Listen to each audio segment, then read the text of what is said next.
നമസ്കാരം. 3 കാര്യങ്ങൾ. ഒന്നെന്ന് പറയുന്നത് 6-8 വർഷം പഴക്കമുള്ള ഒരു വണ്ടി, പ്രത്യേകിച്ചും കമ്പനി ഇന്ത്യയിലില്ലാത്ത അതല്ലെങ്കിൽ നിർത്തിപ്പോയ ഒരു വണ്ടി കൊണ്ട് നടക്കുന്നതാണോ പുതിയൊരു വണ്ടി വാങ്ങുന്നതാണോ ഫിനാൻഷ്യലി നല്ലത്, ഈ വീഡിയോയിൽ പറയാം. രണ്ടെന്ന് പറയുന്നത് ചൈൽഡ് സീറ്റും ബൂസ്റ്റർ സീറ്റും എന്ന് പറയാൻ അറിയാതെ ഒരു പ്രത്യേകതരം സീറ്റ് എന്നൊക്കെ പറഞ്ഞിട്ട് കുറേ ന്യൂസ് കണ്ടില്ലേ, അതിൻ്റെ ഒരു വ്യക്തത വേണം, അത് പറയാം.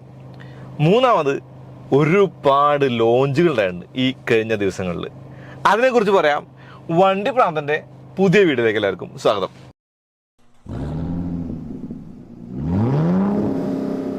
ആദ്യം നമുക്ക് വണ്ടിയെ കുറിച്ച് പറഞ്ഞുകൊണ്ട് തുടങ്ങാം. കാരണം ഇതാണ് നിങ്ങൾ കേൾക്കാൻ ഇഷ്ടപ്പെടുന്ന ഒരു കാര്യമായിട്ട് എനിക്ക് തോന്നുന്നത്. ഒരു പഴയ വണ്ടി, 2016-17 മോഡൽ വണ്ടി, ഇപ്പോൾ ഇന്ന് 8-7 വർഷങ്ങൾക്കപ്പുറം നമ്മുടെ കയ്യിലുണ്ട്. അധികം ഓടിയിട്ടില്ല, 1 ലക്ഷം താഴെ ഓടിയിട്ടുള്ളൂ. എന്നാലും ഇത് വിറ്റിട്ട് പുതിയൊരു വണ്ടി വാങ്ങണോ, അതല്ല ഇതിന് കയ്യിൽ വെച്ച നഷ്ടം വരുമോ, നമ്മൾ വാങ്ങിയ കാശിനേക്കാളും കുറച്ച് ഇത് വിൽക്കേണ്ടി വരുമോ, വളരെ കുറഞ്ഞ് വിൽക്കേണ്ടി വരുമോ, അങ്ങനെയുള്ള പല സംശയങ്ങളും ഉണ്ടോ? ഇതിനൊക്കെ ലളിതമായിട്ടൊരു ഉത്തരം പറയാം. എൻ്റെ വണ്ടി ഫോർ എക്സാമ്പിൾ 8,40,000 കൊടുത്ത് ഞാൻ മേടിച്ച ഈ വണ്ടി എന്ന് പറയുന്നത് 2017 അന്നത് വാങ്ങുമ്പോൾ ഇത് ടൈറ്റാനിയം ആണ്. Okay, top end titanium plus ആണെങ്കിലും ടൈറ്റാനിയം ആണത്. ഈ വണ്ടിയുടെ ഇതേ ഒരു കോൺഫിഗറേഷനുള്ള 1.5 ഡീസലുള്ള വണ്ടി ഞാനിപ്പോൾ വാങ്ങണമെങ്കിൽ ഇരട്ടി പൈസ വരുന്ന കൂട്ടിക്കോ, 16 ലക്ഷം രൂപ വരുന്ന കൂട്ടിക്കോ. എൻ്റെ മൈൻഡിലുള്ളത് സോണറ്റാണ്. സോണറ്റിൻ്റെ ഡീസൽ മാനുവൽ അല്ലെങ്കിൽ മാക്സിമം പോയ ഡീസൽ ഓട്ടോമാറ്റിക് വാട്ടവർ 1.5 ആണേ. നെക്സോൺ ഉണ്ട്, അതല്ലെങ്കിൽ വെന്യൂ ഉണ്ട്, ഓക്കെ, ഏതായാലും കുഴപ്പമില്ല. ഇത് ഞാൻ വാങ്ങിയിട്ട്, പുതിയ വണ്ടി വാങ്ങിയിട്ട് 3 വർഷം കൊണ്ട് എനിക്ക് കിട്ടുന്ന ഡിപ്രിസിയേഷൻ ഹിറ്റ് ഈ വണ്ടി അടുത്ത 5 വർഷം കീപ്പ് ചെയ്താലും എനിക്ക് കിട്ടില്ല. ആ ഹിറ്റ് എനിക്ക് ഏൽക്കില്ല എന്ന് പറഞ്ഞാൽ വിശ്വസിക്കാൻ പറ്റുമോ? സത്യം അതാണ്. അതായത് ഈ വണ്ടി ഇപ്പോൾ വിറ്റാൽ കിട്ടുന്നൊരു വില എന്ന് പറയുന്നത് ഒരു 4 ലക്ഷം രൂപ കൂട്ടിക്കോ, ഏറെക്കുറെ പകുതി.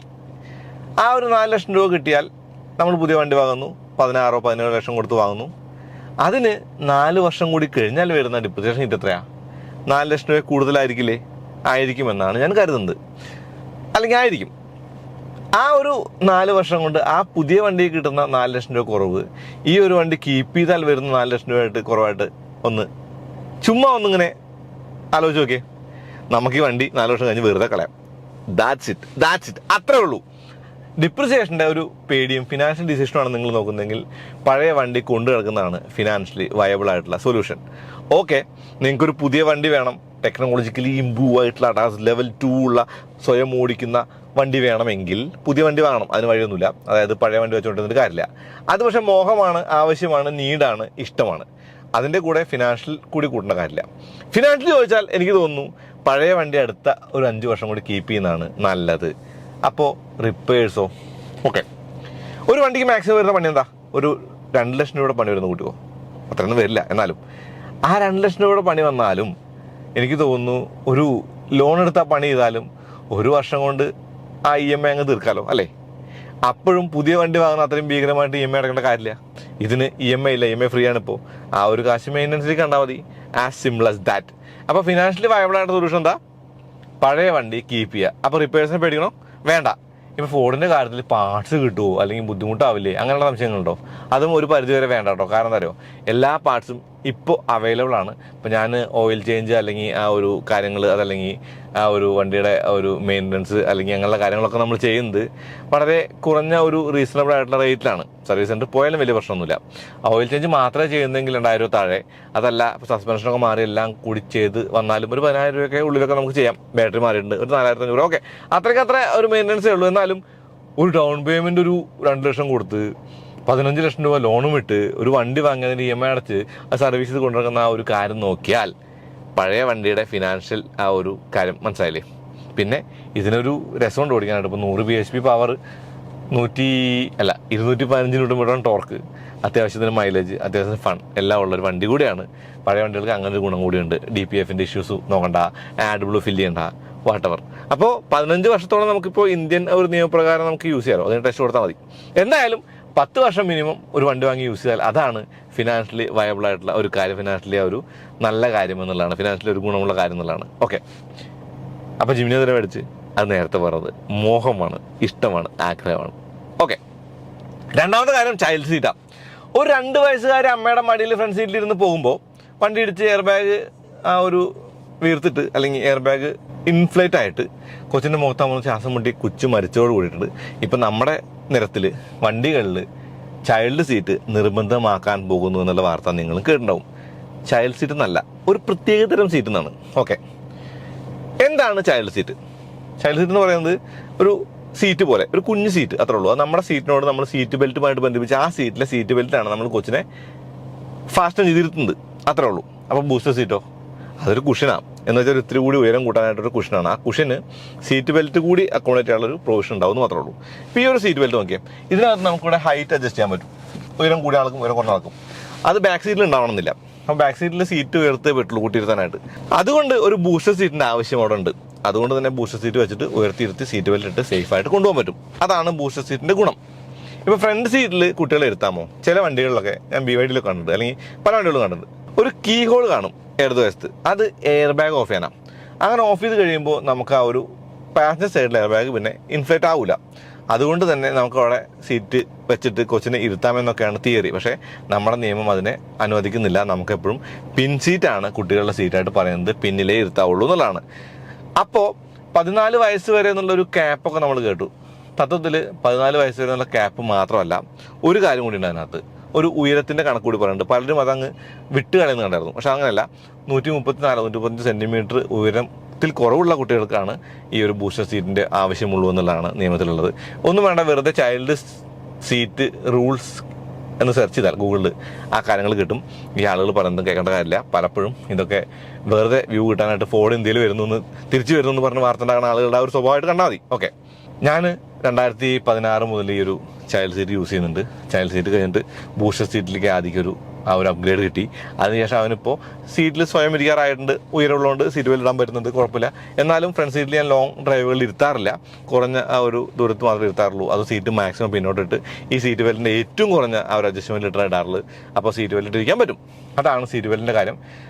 ഒരു നിയമം വരാൻ ഒരു അപകടം ഉണ്ടാവണം എന്നുള്ള ആ ഒരു കാര്യം ഇവിടെയും പാലിക്കപ്പെട്ടിട്ടുണ്ട്. അങ്ങനെ ആവാതിരുന്നെങ്കിൽ നല്ലതായിരുന്നു.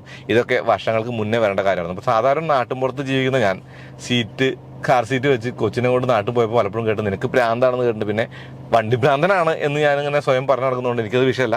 പക്ഷേ ഇപ്പോഴെങ്കിലും അത് നിയമമായി എന്നുള്ളതിൽ സന്തോഷം ഉണ്ടായിരുന്നു, അല്ലെങ്കിൽ സന്തോഷമുണ്ട്.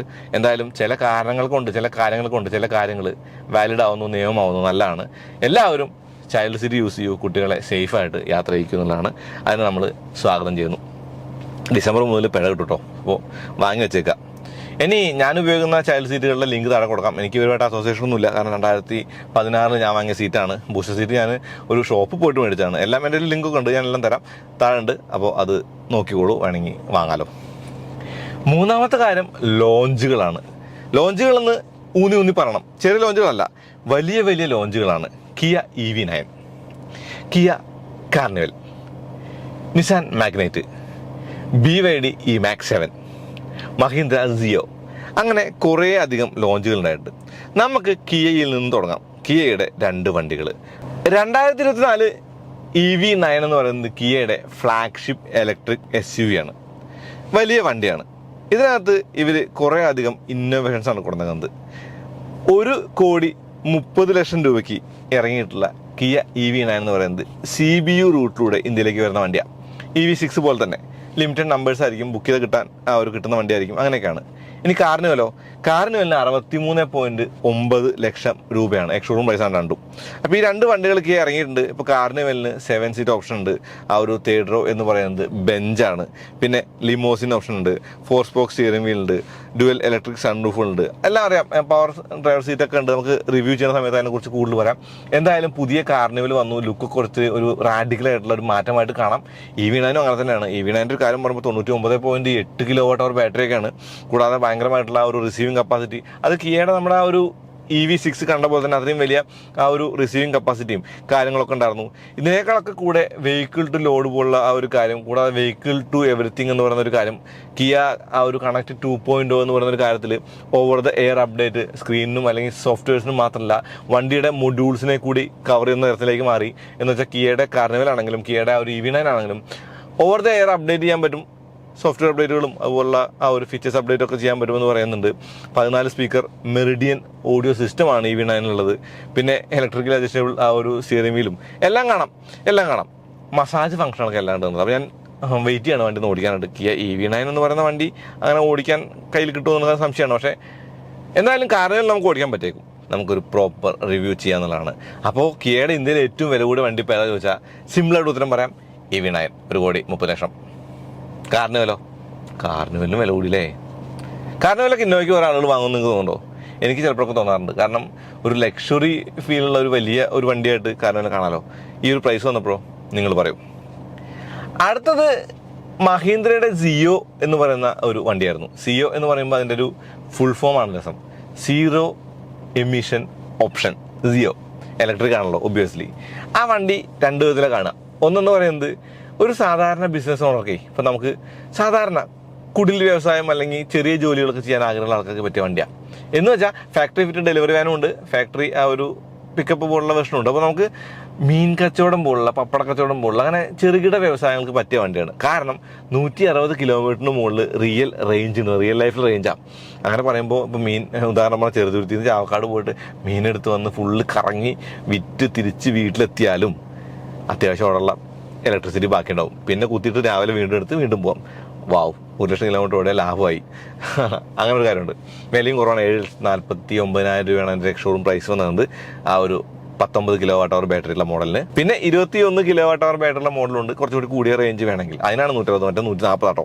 ഓക്കെ, അപ്പോൾ വിലയൊക്കെ വെച്ച് നോക്കുമ്പോൾ തീർത്തും റീസണബിൾ ആയിട്ടുള്ള ഒരു electric pickup LCV light commercial vehicle എന്നാണ് മഹീന്ദ്ര വിളിക്കുന്നത്. ആദ്യത്തേന്നാണ് പറയുന്നത് 4 വീൽ ഇലക്ട്രിക് എന്ന് പറയുന്നത്. ശരിയാണ്. ഇപ്പോൾ നമ്മുടെ വില കുറഞ്ഞാന്ന് പറയാൻ പറ്റുള്ളൂ. കാരണം ശരിക്കും എയ്സ് ഒക്കെ അവിടെ കിടക്കല്ലേ, എയ്സ് ഡെലിവറി വാനാണ്, അതാണ് പറയാൻ കാരണം. ഓക്കെ, അപ്പോൾ എന്തായാലും ആ ഒരു വണ്ടിയുടെ ഒരു കാര്യമുണ്ട്. അത് വരികയാണെങ്കിൽ ഒന്ന് ഡ്രിഫ്റ്റ് ചെയ്ത് നോക്കുന്നത്. കാരണം റിയർ വീൽ ഡ്രൈവ് റിയർ മോട്ടറുള്ള വണ്ടിയാണ്. ഫാസ്റ്റ് ചാർജിങ് ഉണ്ട്. ഫാസ്റ്റ് ചാർജിങ് ഉണ്ട് വണ്ടി നിലയ്ക്ക് അത് യൂസ്ഫുൾ ആയിട്ടൊരു വണ്ടിയായിട്ട് എനിക്ക് തോന്നി. ചെറുകിട ബിസിനസ്സുകൾക്കും ഇപ്പോൾ ലോഡ് വന്നു, അവിടെ നിന്ന് ലോഡെല്ലാം കയറ്റി നമ്മൾ ആ ഒരു ലാസ്റ്റ് മൈൽ മൊബിലിറ്റി നിലയ്ക്ക് അവസാന ഡെലിവറി ഉണ്ടല്ലോ, അതിനൊക്കെ പറ്റിയ ഒരു വണ്ടിയായിട്ടാണ് എനിക്ക് ആ വണ്ടി തോന്നിയത്. ZEO തോന്നിയത്. ZEOക്കകത്ത് ഒരു അഡാസ് എന്ന് പറയുന്നത് രസകരമാണ്. കാരണം അഡാസ് എന്ന് പറയുന്നത് ഒരു ഡാഷ് ക്യാമാണ്. ഇൻഫർമേഷൻസ് കിട്ടുള്ളൂ, അതായത് വണ്ടി അത് കൺട്രോൾ ചെയ്യുന്നൊന്നുമില്ല. അത് ആ അഡാസ് എന്ന് പറയുന്നത് അതിനകത്തുള്ള ഫീച്ചേഴ്സാണ്. കൂടാതെ ഡ്രൈവറെ മോണിറ്ററിയും ഒരു ക്യാമറ അകത്തേക്കും ഉണ്ട്. അതൊരു വലിയ ഒരു കാര്യമായിട്ട് തോന്നി.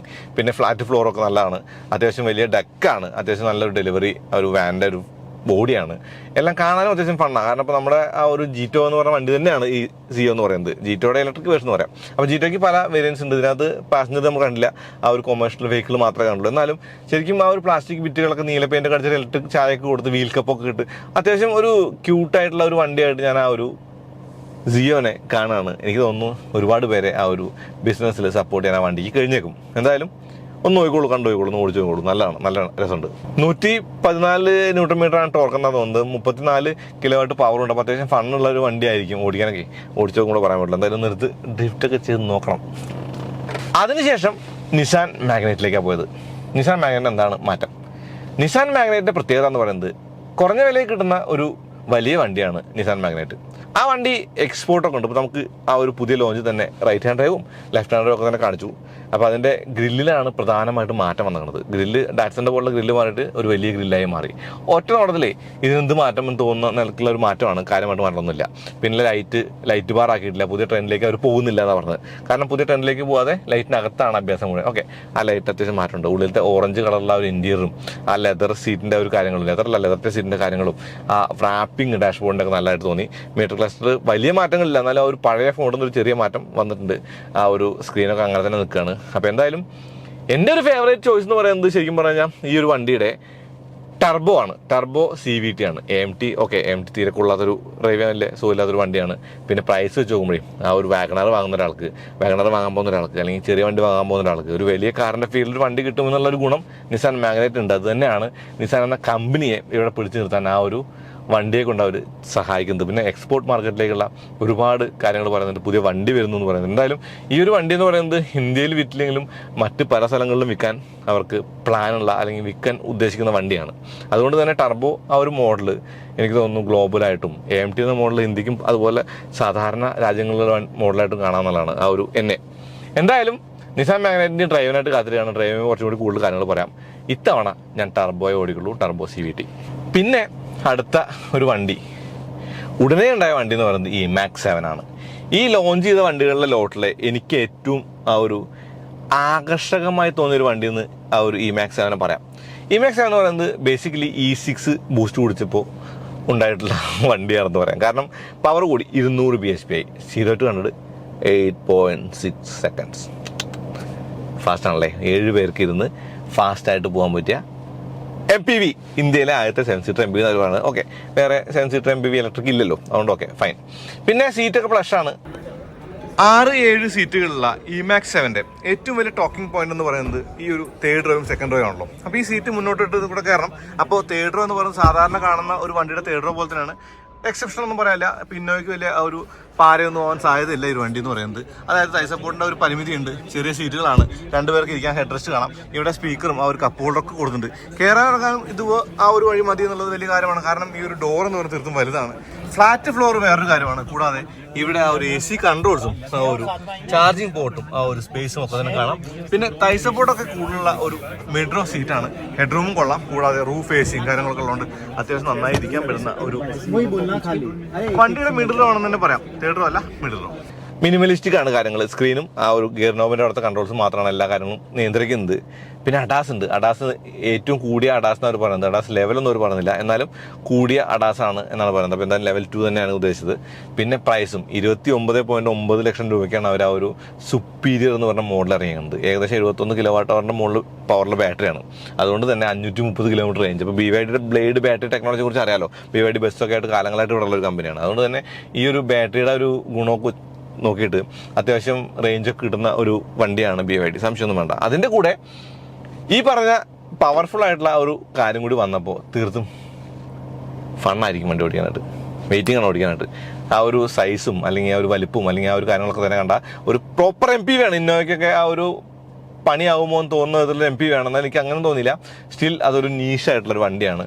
ക്ലീൻ ലൈൻസ് ഉള്ള, കാണാൻ ആകർഷകമായിട്ടുള്ള ഒരു ലളിതമായിട്ടുള്ള വണ്ടിയായിരുന്നു E6. അത് ഒരു ഇത്തിരി പവർഫുള്ളായി 200 bhp ഓടിക്കുമ്പോൾ അതിനെക്കുറിച്ച് കൂടുതൽ പറയാം.